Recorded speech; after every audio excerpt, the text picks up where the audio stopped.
Real people, making change happen. Total, proud to sponsor sustainable energy. It's the world's most important natural resource. We drink it, we wash with it, we even irrigate our crops with it. We also get energy from it, and in the future we'll be making it with less energy than ever before. But what is it? Water.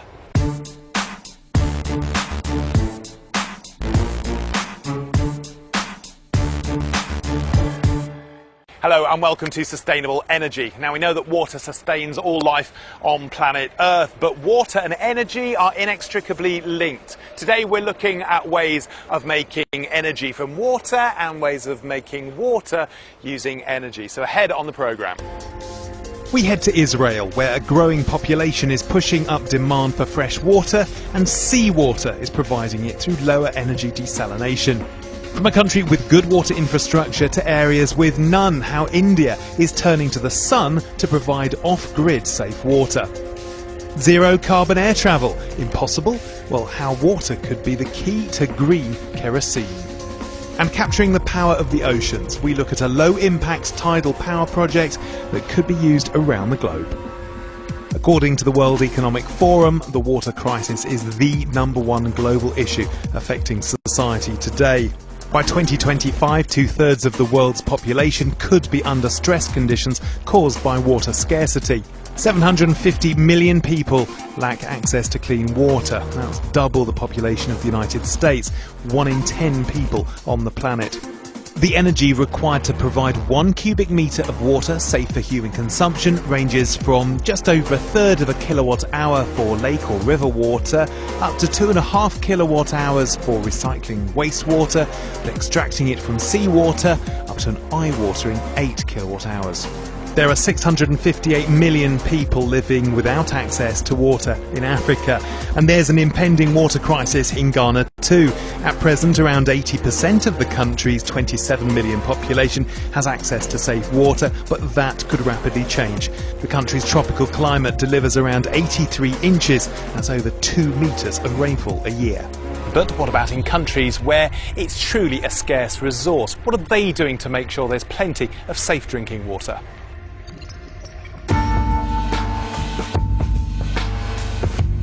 Since 2013, Israel's thirst for water has been quenched by the opening of the world's largest desalination plant here at Sorek. Seawater is pumped from over a kilometre out at sea. After pre-treatment to remove impurities, the seawater is forced under 70 bar of pressure through membranes that forces the water through but leaves the salt behind, using reverse osmosis. Add a few minerals for taste and you have safe drinkable water. Sorek is producing a lot of it. The Sorek desalination plant is producing 624,000 cubic meters per day, which is about 20% of the domestic usage in Israel. But that requires a lot of energy. Traditionally, desalination used a large amount of electricity. Sorek does it far more efficiently, and energy use is still set to fall further in the future. 25 years ago, the power consumption was about 7 or 8 kilowatt hour per cubic meter. In this plant we have 3.5. We are continue working to diminish the power consumption, and most probably in relatively short time it can reach level of about 2.5 kilowatt hour per cubic meter. What's been learned here should make bigger plants in the future even more efficient. In every day of operation, we are learning how to optimize and how to reduce chemicals, even eliminate them totally by the pro-green technologies that we introduced into the market, by utilizing better motors and pumps and overall in the plant design, and only by this we are creating value and sustainable water. The scale of Sorek means Israel no longer needs to rely on rain, rivers and aquifers for its possible water, and it's using less energy than ever. So while Mother Nature may not distribute fresh water evenly, Sorek shows how we can tap into our oceans on a scale never achieved before. Helping us to navigate the choppy waters of conservation, sustainability and energy usage, I've come to meet Dr. Joseph Ampofo, Director of the Water Research Institute in Ghana. It provides scientific information, strategies and services to manage the water resources of Ghana. Dr. Ampofo, thank you for joining us on Sustainable Energy, and thank you for letting me into your laboratory, hence the work coat. So what does the Institute do here? In this laboratory, they are testing for the portability of all waters of the country, both sachet, bottled water and the raw water. I'm seeing a lot of water. I'm seeing green grass outside. Ghana to me doesn't look like it has a problem with water. You say that there is. The issue is you may have the water but you cannot use it because of the level of pollution. So sure, we have the water, but some areas are so polluted that you cannot handle it. So where are those pollutions coming from? Two major places. Illegal mining, especially those dealing with surface water and then water bodies, are somehow uncontrolled, and so they are just destroying the water bodies. And then with the sanitation, we have challenge with collection and treatment of the waste. Most countries, they're worried about water scarcity, and yet you've got tons of it. How do you kind of correlate the problems that they have with the problems that you're developing? You see, when here? you don't have the water, then you are careful about the use of the water. When you have the water in abundance, it has become a curse for us, because then the assumption is the water is there and it will always be there. So if I destroy it, it will move off. Yeah. How big a disaster would it be if the whole system collapsed because all the sources of water were polluted? I don't hope it will come to that. I don't think it should come to that. Because I look at countries and I see polluted waters, and I wonder why they allowed the water to be polluted to that level. And that is why we have started a campaign early in Ghana to warn the people about the dangers of pollution of the water, because we need the streams to flow. The government has an agenda for a lot of hydro dams, but if we continue messing up the waters, how do we get the dams operating? So, as we've heard, Ghana doesn't have a water problem, at least just yet. It's whether drinking water will be safe in the future. What Ghana also has is a lot of sunshine. So, what if you took the energy from the sun to help reduce water scarcity in parts of the developing world? Well, that's exactly what they're doing thousands of miles away from here in India. India. A land of 1.2 billion people, a figure that's rising fast and putting a severe strain on all of the country's natural resources. Most water sources are contaminated by sewage and agricultural runoff. India has made progress in the supply of safe water to its people, but it varies across the country. Bangalore has a large slum population. People there lack proper water supply and there's poor access to electricity.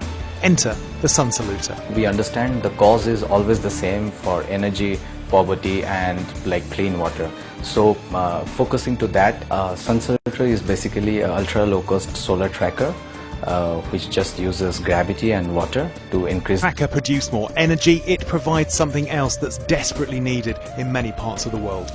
If it is fitted to a soil filter, it purifies the water also simultaneously while the solar tracker is rotating, and it cleans the water and make it hygienic for drinkable for a small household, up to 7 liters to 18 liters of water. Solar isn't new, and small-scale solar generation helps get electricity where people need it most, off-grid. And because the sun saluter captures more energy from the sun, it means smaller, less expensive panels can be used. That puts solar power in a geniusly simple way of providing energy and water in places where access to these vital resources is limited. Keeping the lights on and the water safe will give thousands of children like these a brighter future. So, Joseph, I see a generator behind us. Yes. I see a solar panel over here to the left. What's the relationship between energy and water? The two go together because you need the energy to drive the production of the water, and you need the water to drive the production of the energy, because we use hydro dams. So when we do not have enough water, we can't get the energy. And if you don't have the energy, you can't pump the water to where you want to use it. You can't have one without the other. No, you need both, and you need both in abundance. So earlier in the program you were talking about the relationship with water and how you actually store it, and if that if that link is broken because it's polluted, how's that going to affect Ghana and the way you utilise energy? The depth of the water is gradually changing because of sedimentation. Because as the water flows down, it brings sediments and it's blocked. So gradually, the volume of water in the dam itself is reducing, making the turbines inefficient. And so you get less energy now. And so you need to have water in abundance to get the full complement of the rotors to work. So we were talking about the fact that Ghana actually has got enough water, but has Ghana got enough power to use that water? For now, we don't have all the energy we need. Unless I don't understand what is enough. But there are industries which will need more, they are not getting. There are homes which will need more, they are not getting. Anytime there is power outage, we don't also get water running. So you need the your water. Energy security is basically tied to your water security. Tied to the water. So you have energy, water, and food security. Because when you don't have the water, you can't get your food. You don't have the energy, you can't get the food. So that miss is there. So water is the key to Ghana's success going forward? It's not only Ghana. Water is key to everybody, every life. You need water everywhere. And in the nearest future, water is going to be fought for. Like people are scrambling for oil and gold. In the very near future. Okay, Dr. Ampofo, for now, thank you. But stay with us because we'll hear more from him later on in the programme. But first, we'll take a short break. When we return, more about water and a novel way of getting energy from it. That's after this short break.